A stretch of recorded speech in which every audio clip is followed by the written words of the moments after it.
मज़ीद अपडेट्स के लिए हमारे चैनल को सब्सक्राइब कीजिए। अस्सलाम वालेकुम, मैं हूं डॉक्टर सैफुल्लाह। आज का हमारा मौजू है यूरिक एसिड।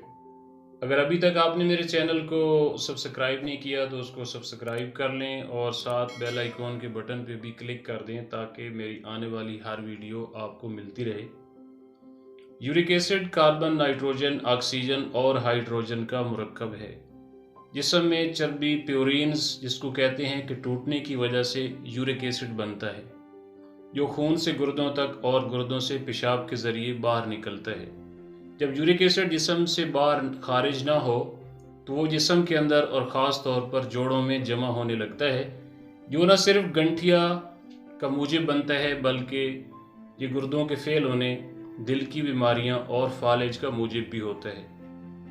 यूरिक एसिड की वजूहात चर्बी और प्रोटीन वाली खुराक का ज़्यादा इस्तेमाल करना है। इसके अलावा दिल के अमराज, ज़हनी डिप्रेशन और परेशानी की वजह से भी यूरिक एसिड ज़्यादा हो जाता है।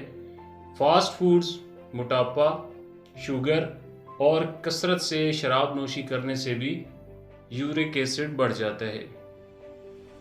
इसकी अलामात ये होती हैं कि टखनों, एड़ियों के अंदर जो होता है वो दर्द होता है, पाँव की अंगूठों के अंदर, उंगलियों के अंदर, हाथ की कलाइयों, कोहनियों में दर्द होता है और पूरे जिस्म के अंदर थकावट और सुस्ती सी गालिब रहती है। इसका होम्योपैथिक और हर्बल ट्रीटमेंट क्या है?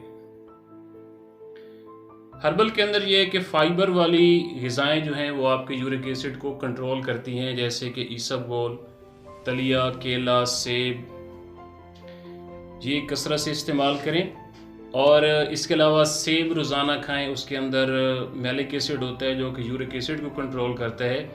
और चेरी का पानी पीना भी इसके लिए बहुत ज़्यादा मौसर और मुफीद होता है। गाजर का जूस, खीरे का जूस और चुकंदर, इन तीनों को मिलाकर इनका जूस बना लें और रोज़ाना 1 गिलास पिएँ तो इंशाल्लाह उससे भी आपका यूरिक एसिड कंट्रोल हो जाएगा। इसके अलावा सुबह नहार मुँह नीम गर्म पानी के 1 गिलास में 1 लेमन जो होता है लेमन उसको निचोड़ कर पीने से भी यूरिक एसिड कंट्रोल रहता है। और होम्योपैथिक मेडिसिन होती है अर्टिका यूरन, ये मदर टिंचर में लेकर इसके 10-10 कतरे घूंट पानी में सुबह दोपहर शाम इस्तेमाल करें तो इंशाल्लाह उससे भी आपका यूरिक एसिड जो है वो मुकम्मल तौर पर ठीक हो जाएगा। और इसके अलावा फास्ट फूड और चर्बी और प्रोटीन वाली ग़िज़ाएँ, ख़ास तौर पे गोश्त, अंडा, दालें, मगज़ी, कलेजी से मुकम्मल तौर पर परहेज़ करें तो इंशाल्लाह आपका यूरिक एसिड जो है वो बहुत जल्द कंट्रोल हो जाएगा।